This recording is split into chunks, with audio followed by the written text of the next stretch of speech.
Hello दोस्तों, स्वागत है आप सभी का आपके अपने यूट्यूब चैनल में।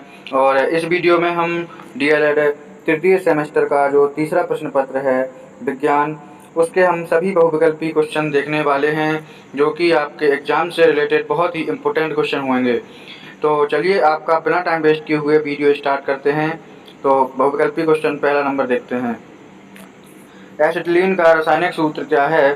तो एसिटिलीन का रासायनिक सूत्र है यहाँ पे C2H2 मीन्स एल्कीन का पूछ रहा है। वो एल्कीन का होता है फॉर्मूला, जो सामान्य फॉर्मूला होता है एल्कीन का CnH2n-2।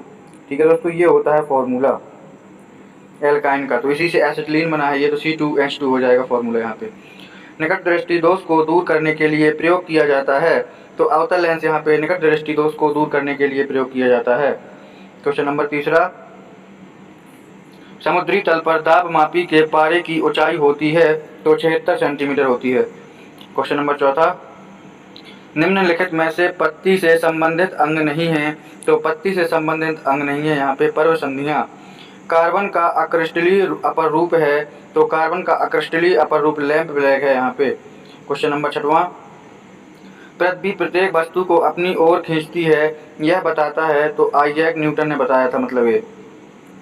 कुम्हार को चाक की गति होती है, तो कुम्हार के चौक की गति होती है घूर्णन गति। सामान्यतः वृत्त की लंबाई होती है तो 3 से 30 मीटर तक। क्वेश्चन नंबर 8वां देखते हैं दोस्तों। 8वां हो गया, 9वां क्वेश्चन देखते हैं। प्रथम प्रकार के उत्तोलक का उदाहरण है, तो हैंडपंप यहाँ पे प्रथम प्रकार के उत्तोलक का उदाहरण है।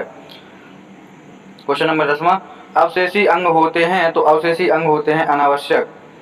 दोस्तों हम थोड़ी स्पीड में वीडियो करेंगे यहाँ पे, क्योंकि क्वेश्चन काफ़ी ज़्यादा हैं, तो ज़्यादा बड़ा वीडियो ना बने, इसकी वजह से अब हम बहुत ही जल्दी क्वेश्चन जो है यहाँ पे करवाएंगे। तो आप लोग सुनते जाइए, देखते जाइए, बस इतना ही करना है आपको। और गारंटी के साथ कहते हैं हम कि आपका जो है एग्जाम होगा जब, तो एग्जाम में जितने 5 बहुविकल्पी आते हैं, 5 के 5 आप सही करके आएंगे, सिर्फ और सिर्फ इसी वीडियो के माध्यम से। अगर आपको एक बिलीव है तो आप लोग वीडियो को सेव कर लें, और जब एग्जाम दे के आएँ उसके बाद देख लेना आप लोग कि कितने क्वेश्चन यहाँ से आए हैं या नहीं आए हैं। तो चलिए क्वेश्चन नंबर 11वां देखते हैं। कौन सी गैस सुरक्षित और ज़्यादातर सभी आग बुझाने की मशीनों में उपयोग की जाती है? तो कार्बन डाइऑक्साइड का उपयोग किया जाता है। दाब का एसआई मात्रक क्या होता है? तो दाब का एसआई मात्रक न्यूटन प्रति मीटर स्क्वायर होता है, और दाब का दूसरा मात्रक पास्कल भी होता है। तो चलिए क्वेश्चन नंबर 13वां देखते हैं। सूक्ष्म जीव मनुष्य की आंख में परजीवी के रूप में पाया जाता है, जो पेचिस के रोग को उत्पन्न करता है। तो कौन सा सूक्ष्म जीव है? एंटामीबा हिस्टोरिका नामक सूक्ष्म जीव। ठीक है। क्वेश्चन नंबर 14वां है, बाह्य कण का बना होता है? तो बाह्य कण उपास्थि का बना होता है। क्वेश्चन नंबर 15 है, नवीकरणीय संपदा है? तो नवीकरणीय संपदा यहाँ पे हो जाएगी मृदा। क्वेश्चन नंबर 16वां, एक्सरे का आविष्कार किसने किया था? तो एक्सरे का आविष्कार विलियम रोएंटगन ने किया था। क्वेश्चन नंबर 17वां है, निम्नलिखित यातायात के साधनों में कौन सा विज्ञान एवं प्रौद्योगिकी की देन है? तो साइकिल यहाँ पे। एजुसेट क्या है? तो एजुसेट एक शैक्षिक उपग्रह है यहाँ पे। क्वेश्चन नंबर 19, कृषि उपज में आशातीत वृद्धि को कहते हैं? तो हरित क्रांति कहते हैं। ईंधन के आधुनिक रूप हैं, तो सभी हो जाएंगे मिट्टी का तेल, एलपीजी और लकड़ी। मनोरंजन के साधन हैं कंप्यूटर, वीडियो गेम और टेलीविजन, तीनों हो जाएंगे। द्रव को वाष्प में बदलने की क्रिया क्या कहलाती है? तो द्रव को वाष्प में बदलने की क्रिया वाष्पन कहलाती है। ऊर्ध्वपातन का उपयुक्त उदाहरण है? तो यहाँ पे नौसादर और कपूर ऊर्ध्वपातन का उपयुक्त उदाहरण है। ऊर्ध्वपातन में दोस्तों ठोस से सीधे गैस में वस्तु अब परिवर्तित होती है, ठोस से सीधे गैस में। चलिए क्वेश्चन नंबर 23-24 देखते हैं। जल वाष्प का द्रव में बदलना क्या कहलाता है? तो जल वाष्प का द्रव में बदलना संघनन कहलाता है। दाब का मात्रक क्या होता है? तो न्यूटन प्रति मीटर स्क्वायर या पास्कल दाब का मात्रक होता है। समुद्री तल पर दाब मापी के पारे में ऊंचाई होती है 76 सेंटीमीटर। क्वेश्चन रिपीट हो रहे हैं दोस्तों, देख सकते हैं आप लोग। निम्नलिखित में से कौन सा पेशी बल का उदाहरण नहीं है? सेब का पेड़ से गिरना पेशी बल का उदाहरण नहीं है। पेशी बल में दोस्तों जो हम लोग क्रिया करते हैं हाथों से अपने, और उसी को हम पेशी बल कहते हैं। जैसे कि यहाँ पे कुली द्वारा हाथ ठेला द्वारा बोझा ढोना, बच्चे द्वारा कुएं से पानी खींचना, बच्चे द्वारा साइकिल चलाना। निम्नलिखित में से मशीन कौन सा कार्य नहीं करती है? तो यहाँ पे यथार्थ भाप लेने योग्य बनाना। पत्ती में पाए जाने वाले रंध्र कहाँ स्थित होते हैं? तो निचली सतह पर होते हैं। पौधों में मूल रोम किस अंग में पाया जाता है? तो पौधों में मूल रोम जड़ में पाया जाता है।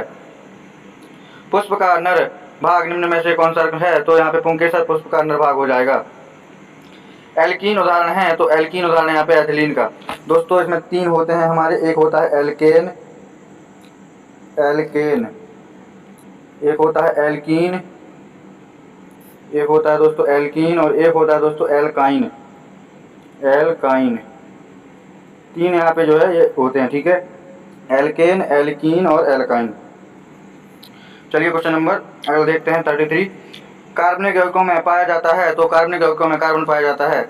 एल्काइन का उपयुक्त उदाहरण है, तो एल्काइन का यहाँ पे उपयुक्त उदाहरण हो जाएगा मेथेन।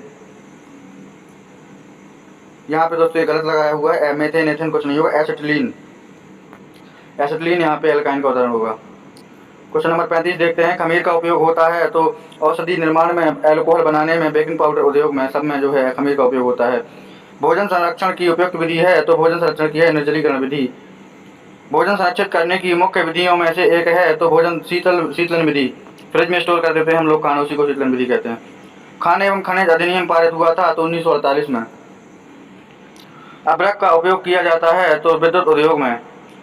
वे पदार्थ जिन पर पड़ने वाला आंतरिक रूप से निर्गत होता है क्या कहलाते हैं, तो ये पदार्थ कहलाते हैं हमारे अल्प पारदर्शक। कम रूप से जिसमें प्रकाश जो है बाहर निकलता है अल्प पारदर्शक, और जिनमें पूरा चला जाता है प्रकाश उस तरफ, उसको बोलते हैं पारदर्शक, और जिसमें प्रकाश बिल्कुल भी नहीं जा पाए उसको बोलते हैं अपारदर्शक। तो क्वेश्चन नंबर 41। किस प्रकाश स्रोत से उपछाया नहीं बनती है, तो बिंदु प्रकाश स्रोत से नहीं बनती है। पृथ्वी पर उपछाया से होकर जब चंद्रमा हो जाता है तब होता है चंद्र ग्रहण। Question number 43। निम्न में से मलेरिया के रोगाणु का वाहक है, तो मच्छर। प्रतिजैविक औषधि है, तो पेनिसिलिन। कार्बन के 2 अपर रूप हैं, तो ग्रेफाइट और हीरा। हाइड्रोकार्बन बना होता है, तो कार्बन और हाइड्रोजन से मिलकर। संतृप्त हाइड्रोकार्बन है, तो संतृप्त हाइड्रोकार्बन है यहाँ पे एथेन और मेथेन। संतृप्त हाइड्रोकार्बन के अंतर्गत दोस्तों एल्केन श्रेणी के आते हैं सभी तत्व, और असंतृप्त हाइड्रोकार्बन के अंतर्गत एल्कीन और एल्काइन वाले आते हैं।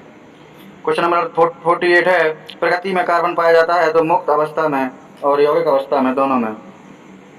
नीचे दिए गए पदार्थों में से किस में कार्बन नहीं पाया जाता है, तो नमक में कार्बन नहीं पाया जाता है।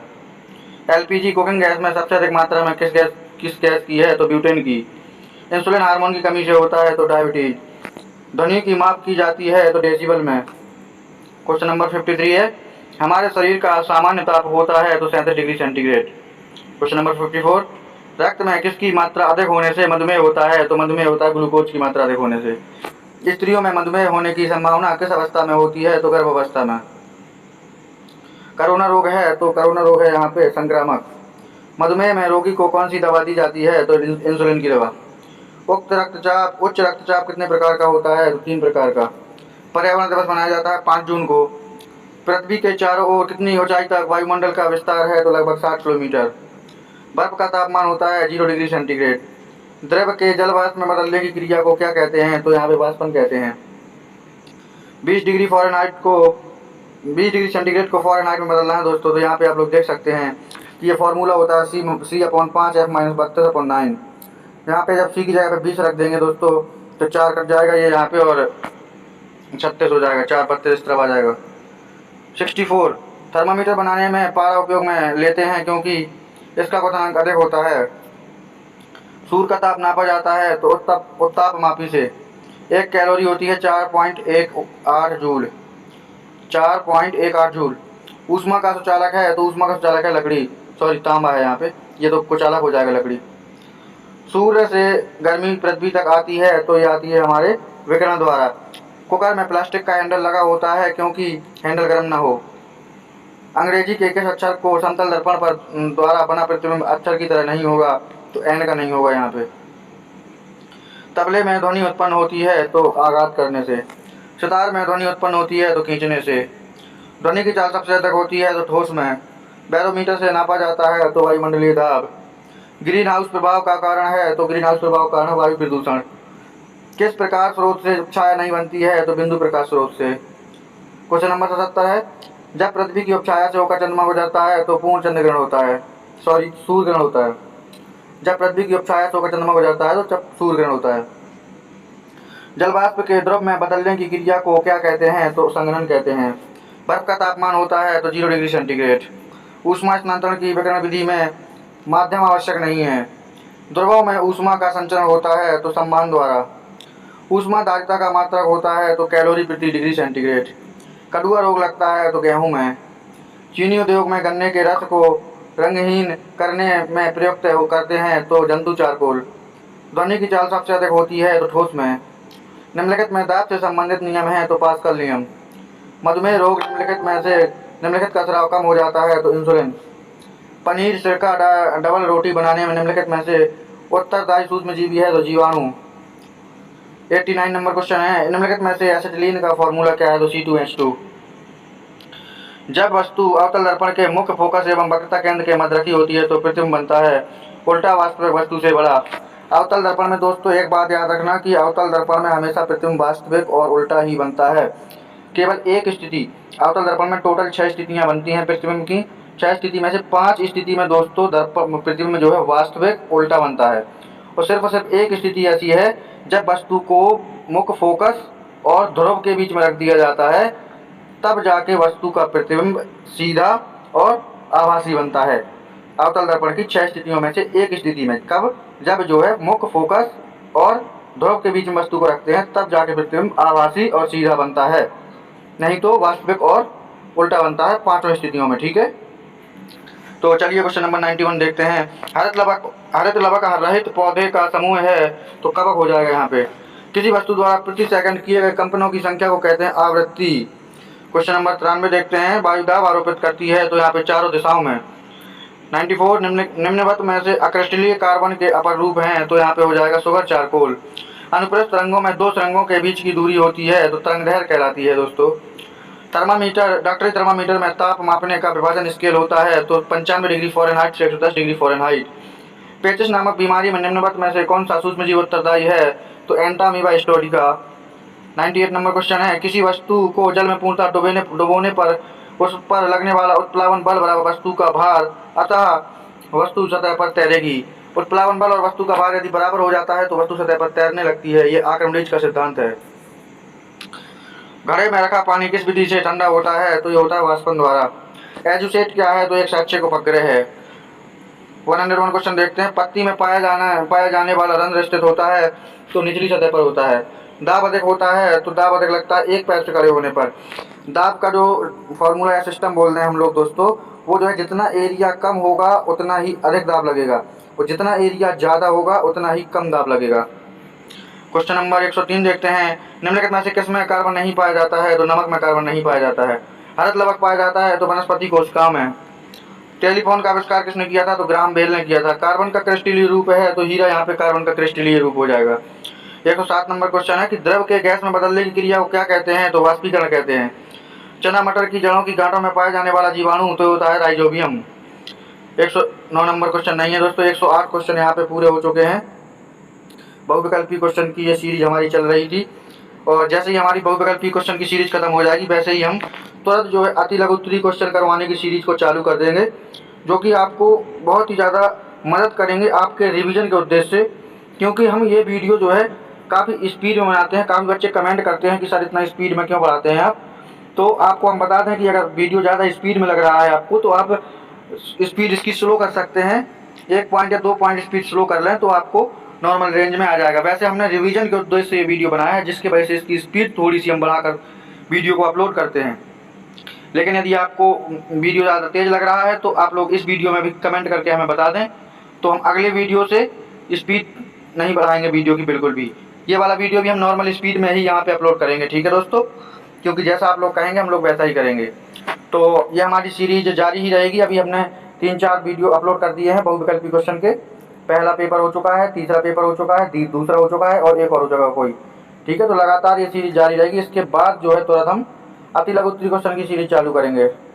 तो आप लोग हमारे चैनल पर बने रहें और अपने दोस्तों के साथ भी शेयर कर दें। जितने भी आपके डीएलएड के प्रशिक्षु यानी कि आपके साथी हैं सबको वीडियो शेयर करते हैं दोस्तों। और 3rd सेमेस्टर की ये सीरीज को बहुत ही आप लोग सपोर्ट करें तो हम इसका जो है हम फुल कोर्स भी यहाँ पे इसमें अपलोड करेंगे। मीन्स कहने का मतलब ये है कि गणित का जो हम वीडियो अपलोड करेंगे, गणित की वीडियो में हम आपको फुल सवाल करके बताएंगे और किस तरीके से सवालों को सॉल्व करना है एग्जाम में वो भी हम बताएंगे। तो गणित का वीडियो देखने के लिए कमेंट करें। यदि आपको गणित के टॉपिक पर वीडियो चाहिए तो इस वीडियो के नीचे कमेंट कर दें, हम अगला वीडियो गणित का ही बना देंगे। तो चलिए इस वीडियो के लिए इतना ही। अगर वीडियो आपको एक थोड़ा सा भी अच्छा लगा, 1% भी, तो आप लोग वीडियो को एक लाइक कर सकते हैं और चैनल पर पहली बार आए हैं तो चैनल को सब्सक्राइब भी कर सकते हैं और अपने दोस्तों के साथ शेयर भी कर सकते हैं। चलिए इस वीडियो के लिए इतना ही, मिलते हैं अगले वीडियो में, तब तक के लिए जय हिंद, वंदे मातरम।